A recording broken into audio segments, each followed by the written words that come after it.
All right, Happy New Year, folks. Whether you're listening in from your couch, your car, or wherever else you are right now, I hope 2025 is shaping up to be a killer year for you.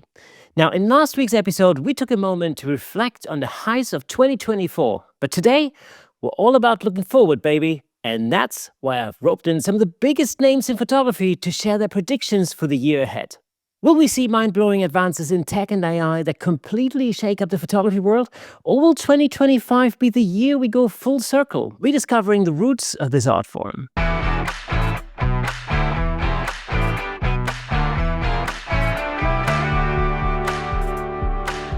But before we dive into that, a quick thing I've got to mention. Apparently, over 65% of you listening and watching on YouTube aren't subscribed to this channel. I mean, come on, people. What's up with that? Help me out here. Hit that subscribe button, like this episode, and make it easier for more awesome folks to find the show. Plus, it'll help me get even cooler guests on the podcast. One click, folks. That is all it takes. Thank you so much. All right, now that we've got that out of the way, let's see what's hot, what's not, and what's about to change in photography this year. I reached out to a bunch of past guests to get their predictions, and let me tell you, they came through. Some sent in videos, others shot me emails directly, and now we're ready to dive in. So, are you concerned that AI will take your job or kill photography forevermore? Let's kick things off with a forecast from none other than my good buddy David Berkman, tour photographer for Bon Jovi and Luke Combs, and the man behind Adoramus. Ask David Berkman. You can't think about the future of photography without talking about artificial intelligence. Look, here is the bad news. AI is here, and it's already replacing some photography jobs. Generic stock photos, simple product shots, and other low-cost, high-volume work, a lot of that is just going to go away. But here's the good news. There's still plenty of things that we can do that AI can't. It can't show up to capture real moments as they happen, like at a wedding, a concert, or a corporate event. AI can't build relationships. People like to work with someone they know, trust, and respect. And AI certainly doesn't have a clue how to calm down a nervous groom or reassure a keynote speaker who can't find her notes. Look, AI is an amazing tool that's changing the world as we know it, and you should absolutely use it to streamline your business and speed up your workflow. But if you focus on the things that AI can't replace, your ability to connect, your personal touch that makes every shoot unique, and yes, your humanity, you'll give your clients something that's truly irreplaceable. There you go, some solid advice from David right there. Now, speaking of photo manipulation, I decided to reach out to the legend himself, Pete Souza. You know, the man who's photographed both Barack Obama and Ronald Reagan. No big deal. And guess what? He actually got back to me with his hopes for 2025. So let's see what Pete has to say. I suspect we'll be seeing the big three of Canon, Nikon, and Sony continue to release new lenses and bodies. Rumors afloat about a new camera from Fuji too. With the tools currently available and with the explosion of AI, I'm worried about the possibility of more news, events, photographs making their way into the mainstream without proper vetting as to their authenticity. Along those lines, I wish we as photographers could do a better job in how we use and define the words editing and Photoshop. At least for those of us who have background as photojournalists, editing means choosing the best images from a take. But too many of us, like frankly you did in your email, guilty, use editing to mean digitally processing the image with Photoshop or other similar software. It's true, so in my head, that's how I use those terms.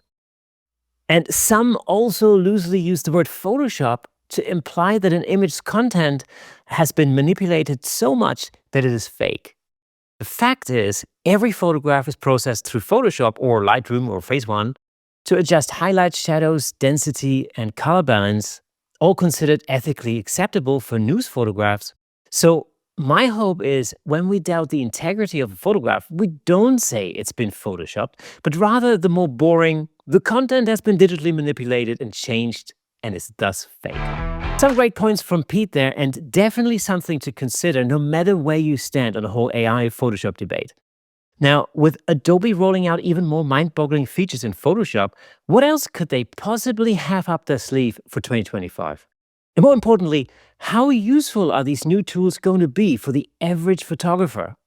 Well, to get to the bottom of that, there was only one person I could turn to, the Photoshop guru himself, Unmesh Dinda, aka Pix Imperfect. Let's check out what he had to say.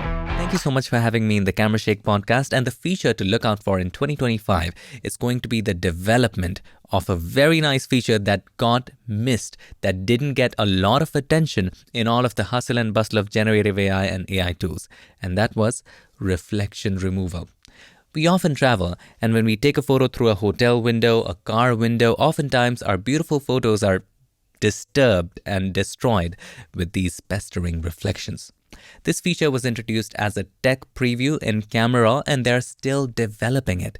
I'm going to show you how it works, but keep in mind, it's still kind of in beta and it only works with raw photos. So it's developing, it's going to be working with JPEGs soon, but right now, this is how it works.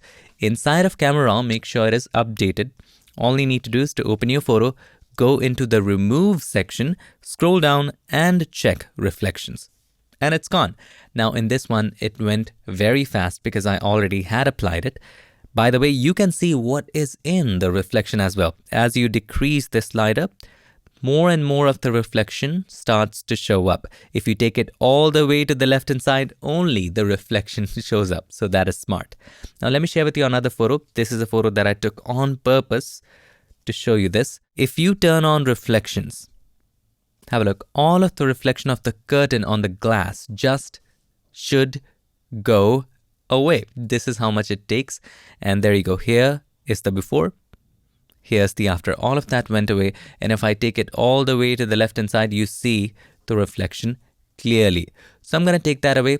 One of the things it does is that it increases the contrast way too much. So you can always go to the light section and play with the contrast, decrease it, and maybe increase the shadow, play with the highlights, do all that kind of stuff.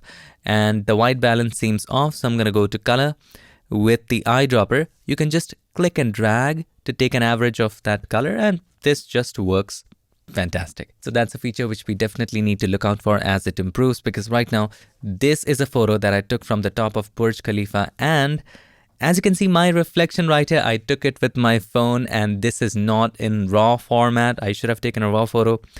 If you go to the remove section, as you can see, reflections grayed out. So let's hope this feature only gets better from here. That absolutely blows my mind. Being able to isolate reflections with just a touch of a button, incredible. But hey, it's not just software getting all the attention. There's some serious change happening in the lighting world too. If you haven't yet dipped your toes into the ever-growing LED market, maybe 2025 is the year to finally jump in. To help you out with that, I reached out to the color gel wizard himself, Jake Hicks. He sent me this gem of a message by email. Although my crystal ball is currently out for repair, I am seeing some trends that, although not surprising to anyone, are something I see continuing for a while. And that's the ever-growing LED market. More and more photographers are jumping into LEDs simply because of how easy they are to get good results. LED tubes are so simple and effective that it's almost impossible to take a bad photo with them now. Couple that with live view EVFs, and photography has quite literally never been so easy.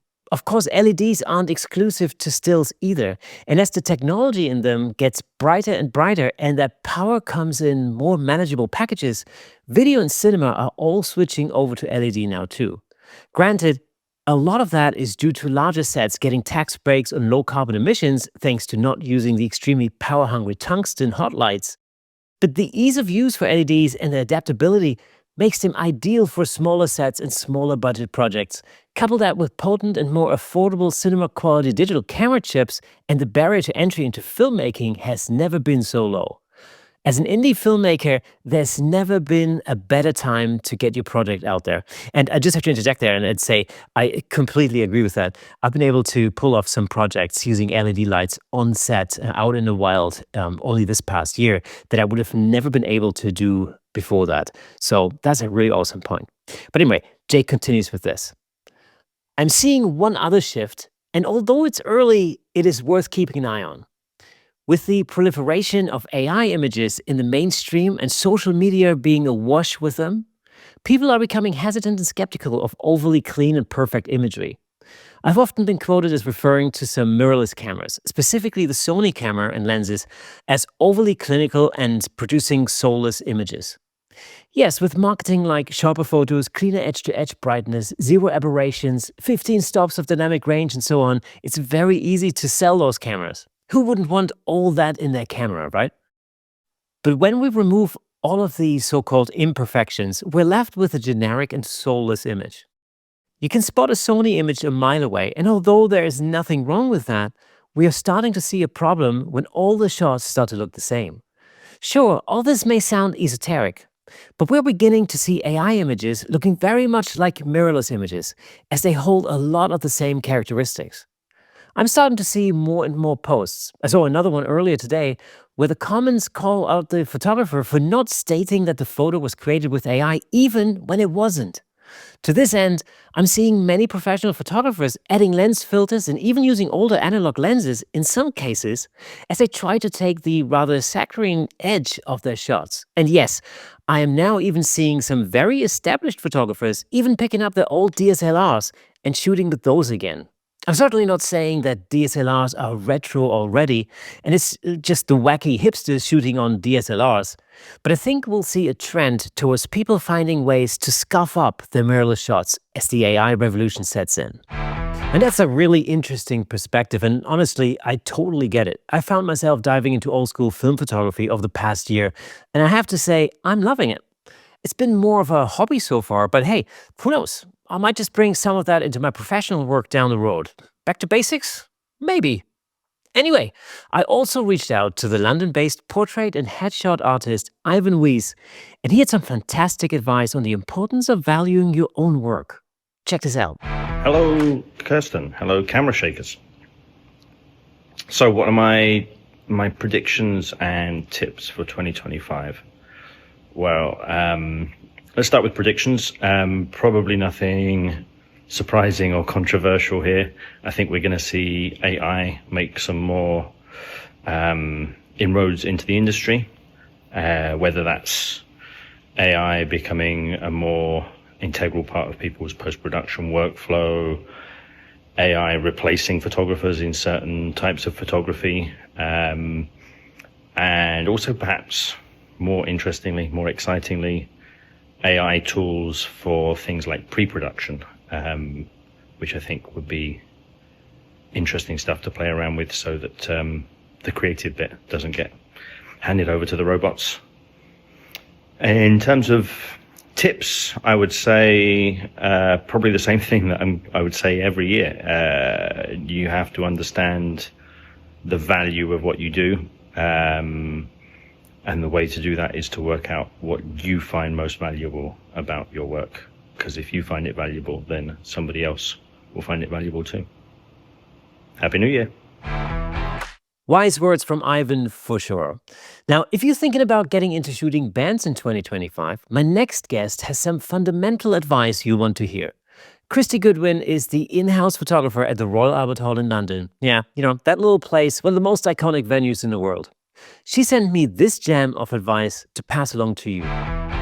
Camera choice. Use mirrorless cameras like the Sony A1 or Canon R5 II for fast autofocus and high resolution. Lenses. Opt for fast primes, so 35, 50, 85, f1.2 or something like that, for low light and dynamic compositions. Preparation and access. Well, research the artist, know the performer's stage style and key performance moments. And venue scouting, well, visit the venue beforehand to assess lighting and stage setup. And for creative composition, well, there's angles and perspective to take care of. Shoot from unique angles, low for a powerful look, wide for dramatic crowd inclusion. And of course, layering. Use the crowd, lights, and stage elements to add depth and energy. And then there's mastering light and color. Dynamic range, for example. Use HDR modes for balancing harsh stage lights and dark backgrounds. Or custom white balance. Set manual white balance to counter colored stage lights. And of course, there's professional presence. Work discreetly. Be invisible while being everywhere. Use silent shutter modes to avoid disrupting performances. And stay agile. Invest in comfortable gear harnesses and modular camera setups to adapt quickly. And as far as emerging trends for 2025 is concerned, well, there's 360 and VR capture. Explore immersive concert experiences with 360 cameras. And for drone shoots, well, use drones for wide cinematic crowd shots. if that's permitted by the venue. And there you have it, folks. Those strategies will definitely take your music photography to a whole new pro-level, cutting-edge spot in 2025. Hey, let me just jump in real quick to tell you about the amazing sponsor of this episode, Platypod. Platypod offers innovative camera support systems designed to unleash your creativity. With their stable, versatile, and portable solutions, you can capture stunning shots like never before. And I'm not just saying that. As the host of the Camera Shake podcast, I can personally vouch for Platypod's incredible products. They've become an integral part of the show. In fact, I'm surrounded by various Platypod products holding up lights, cameras, microphones, and so on. It's really helped to transform the way I make the show and the way I shoot at home, in the studio, and on location. But don't just take my word for it. Explore Platypod's website at www.platypod.com to discover their range of products, including the Platypod Extreme, Platypod tripod heads, and the brand new handle, of course. Make sure to follow Platypod on Instagram and Facebook at Platypod Tripods for exclusive updates, tips, and giveaways. By choosing Platypod, you're not only investing in your photography, but you're also supporting the Camera Shake Photography Podcast. Thanks again to Platypod, our amazing sponsor. Platypod, where innovation never sleeps. Now, if you're curious about how camera manufacturers might start adding automated workflow features directly into cameras, my next guest has some interesting thoughts on that. He's the host of the Behind the Shot podcast and a good buddy of mine, Steve Brazzle. Take a listen to what he had to say.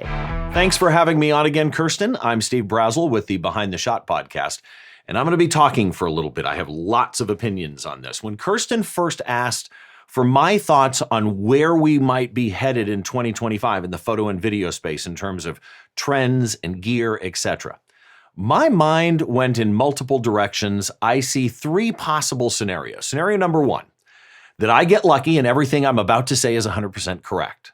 That's unlikely. Number two, that all the rumors are also 100% correct. Not very likely. Number three, once again, camera companies prove that we have zero clue what they're doing or why. We live right now in a world where the term AI is tossed around in everything we use. Generative fill in Photoshop, AI masks, machine learning image processing for things like sharpening or noise reduction.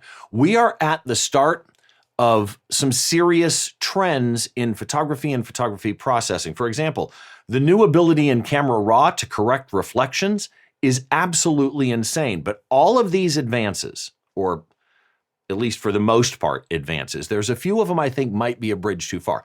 But with all of these things, I'm surprised at where the major camera companies have stopped innovating. Why, when our phones do such complex computational photography, have these companies not embraced AI at a deeper level or computational photography at a greater level? For example, Canon recently introduced with the R5 Mark II and the R1 their in-body neural network noise reduction and their upscaling. But when you use them in camera, it breaks your raw workflow. The result is a JPEG. Why? I want to see what these processes do to my image, bring them into my standard raw workflow, and be able to selectively adjust what Canon's engineers have decided to do to my shots. So I don't understand why it's not coming out as a DNG or something like that when they clearly have the ability to do that. So is 2025 the year where these camera companies embrace better AI, machine learning, computational photography technologies? I don't really know. As long as there is an option to disable those things for journalistic integrity reasons, I kind of hope that we see some better automated workflow additions in camera that help us photographers out. One area I would love to see this with is noise, right? Canon, for example, knows their gear. We have lens profile corrections all over the place. Vignetting, chromatic aberration. You go into Lightroom, for example, and you can say it was shot on a Canon R5 with this lens. It knows the profile of that lens and can correct common issues that any given particular lens might do. Well, they know the limits of their sensors. They know what their noise looks like at different ISO settings. So I don't understand if they may not be able to get super clean images at crazy high ISO. I get that. We may have hit the limit of super clean natural images at high ISO because of the way physics works, right? Because of the way light works, because of the way you have to amplify that signal at high ISO. But why can't we have sensor profile correction that corrects what they know to be noise in their shots? I think in the next year or beyond, we're going to continue to see the standard improvements we see in things like autofocus, which arguably is already insanely good, right? If you can't get a sharp shot today with the cameras that we have today, maybe it's not the camera. But will we see more AI corrections that also enable us to maintain a raw workflow? I think that we'll also see on the video side, higher frame rates. We'll probably see more global shutter releases in different camera models. All of that said, the truth is, we are at a few inflection points that are all happening at the same time. Users right now have great cameras in the phones in their pockets, but let's be honest, professional subject matter still requires pro gear. No pro is out there that's going to shoot the NFL on their phone, the Olympics on their phone, or in my case, as a music photographer, concerts on their phone. Yes, I understand the audience is using their phone at concerts, but those aren't being published in Rolling Stone or by the venue used in marketing shots. Almost any real camera today has the ability to take sellable photos at almost any type of event or with any type of a subject that you need to shoot. I also think that in the coming year, at least I kind of hope in some cases, that we might see some blowback to recent social network moves. Meta just announced that Threads is going to allow users to share a photo that they see with attribution to the person who took the photo, but without the original post. Now, that's a hard no for me, right? When I post a picture, in the description, I may tag the venue that I was working for, or the artist that I'm working for, or the artist that's in the image, and I may even be required to have those attributions in there. If you allow somebody to share my photo without the original post, you may be causing me issues with agreements that I've made. So I think in some cases, the context of the original post is important. And I think when you have companies like Meta that are making these changes to Threads, if they bring that to Instagram, I'm going to leave Instagram. So I'm hoping that we see some kind of correction in what's happening with the way tech is treating creators. So to wrap up this long soapbox, what can we expect in 2025? I think we're going to see more innovation with, at the same time, an adoption by camera companies that's probably too slow. We'll probably get better language models and machine learning and AI and all that is involved in that. But we'll probably also see it used in ways that threaten rights owners. So the bottom line is, it's going to be a fun year. Thanks again for having me, Kirsten. Appreciate it, buddy. And finally, let's wrap things up with some predictions on the gear side of things, all the way from Bruges. We're talking camera bodies, lenses, and more. What can we expect to see in 2025? Well, my man Andy McSweeney has some thoughts on what's going to be all the rage this year. Have a listen to his take. Hey, Kirsten. Thanks for asking for my photography predictions for 2025 for the Camera Shake Podcast Nation. What a fine show you're doing over there. And hopefully I've got something reasonably intelligent to share out, maybe even accurate. Who knows? Let's compare notes at the end of 2025, shall we?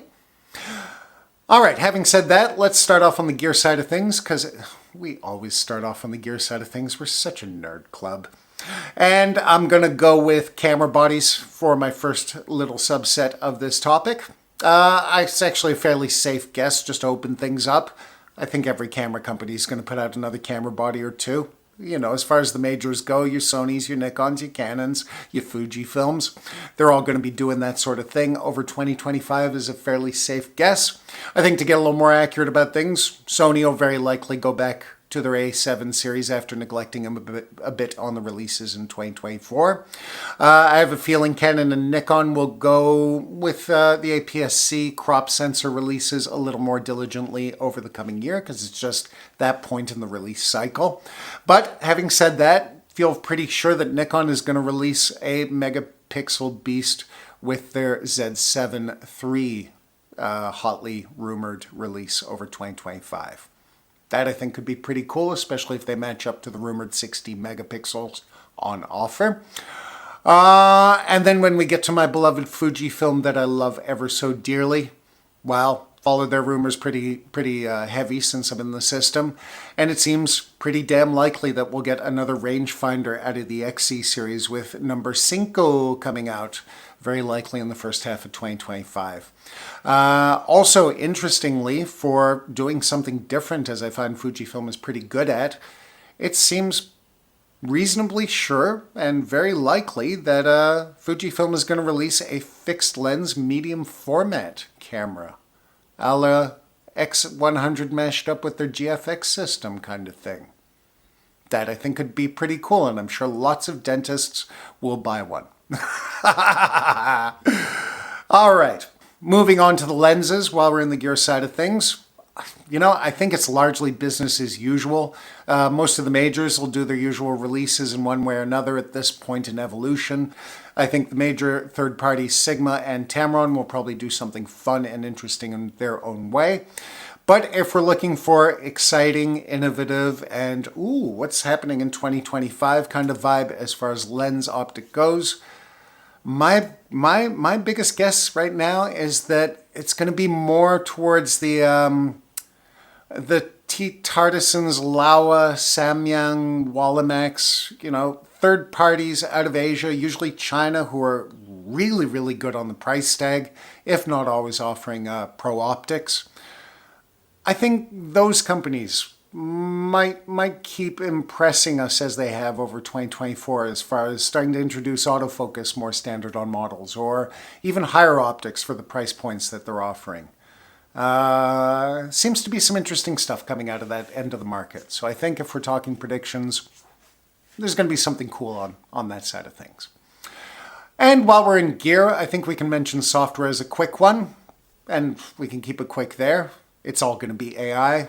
Adobe is going to keep shoving AI into the ecosystem as a feature to keep justifying our subscription bucks. I think some of it's going to work because, as we've seen over the last year, AI can be kind of cool as far as saving us time, deleting signs, taking out people from those photo shoots, all that sort of thing.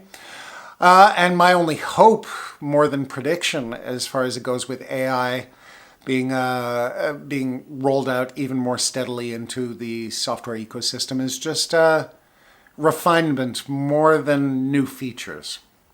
I'd like to see the software just hit that next level of smoothness, refinement, all that sort of thing. Then, especially Adobe, as they like to do, throw out a new feature just to say, hey, we've got a new feature, and feature us in your tech blog. That's all great and well, but yeah, I'd like to see just keep going smooth. That's my request. Now, moving beyond that and into the photo industry side of things, as Kirsten asked me to do, at least briefly beyond the gear, I'm going to keep it fairly brief. In fact, I think economics are going to be the biggest thing in the photography industry to think about over the next year. I think the fact that we're going through interesting social, economic, and political times over the last year with more to come, and especially to come to fruition over 2025, is going to do to economics what it always does in slightly less certain or chaotic looking times by making people tighten their belt. So I think whether you're a photographer doing this casually, saving up for the new lens, saving up for the new body, whether you're a pro, saving up for the new lens body, but also looking to book jobs, or you're a camera maker trying to get that new gear out there on the market, sold out so you can get your bonus at the end of the year. It's going to be trickier. It's going to be trickier. I've seen a lot over the last year in tourism through my regular gig doing the City Tour Photo Workshop and portrait work as Photo Tour Bruges. Sorry to sneak in a plug there. Feel free, Kirsten, with a link in the description. No, I mentioned that because tourism, I've noticed from the last 12 years of doing this gig, is a good bellwether towards what's happening in other industries. In photography, it seems to hit a good 6 months, year before when you talk about economic slumps and people being a little more careful with their cash. And over 2024 with the photo tour, I've noticed that people have indeed been watching their cash. I'm not going to hide the number. It's actually reflecting a lot of tourism locally and globally by saying business has been down by 15%, whether it's the city tour photo workshop or the portrait side of things. People are watching their money more. So whether you're saving for the new camera, whether you're looking to book the next gig, whether you're looking to shift that next unit on the camera side of things, I think the main thing we have to look out for in 2025 is just people watching their money and the economics of it all getting a little bit tighter. Gee, what a wonderful note to end the year on. Yay! It's going to be tougher. Yay! An already tough industry. Yay! Hopefully I'm wrong on this one, guys, and we're all swimming in cash at the end of the year. Since I work in the industry, I will be happy to be wrong as long as I can afford my next holiday. Thank you very much. All right, Kirsten, that's what I got for you. Hope it's of use, and keep up the great job with Camera Shake and everything that you do. Happy New Year, everyone. Bye-bye. And that's a wrap for today's episode, folks. I hope you're feeling as pumped for 2025 as I am. It's going to be an exciting year for photography. And with all these insights from some of the best in the business, we're all ready to take our work to the next level. Huge thanks to all my guests for sharing their predictions and wisdom. But before you go, don't forget to hit that subscribe button, like this episode, and share it with your friends.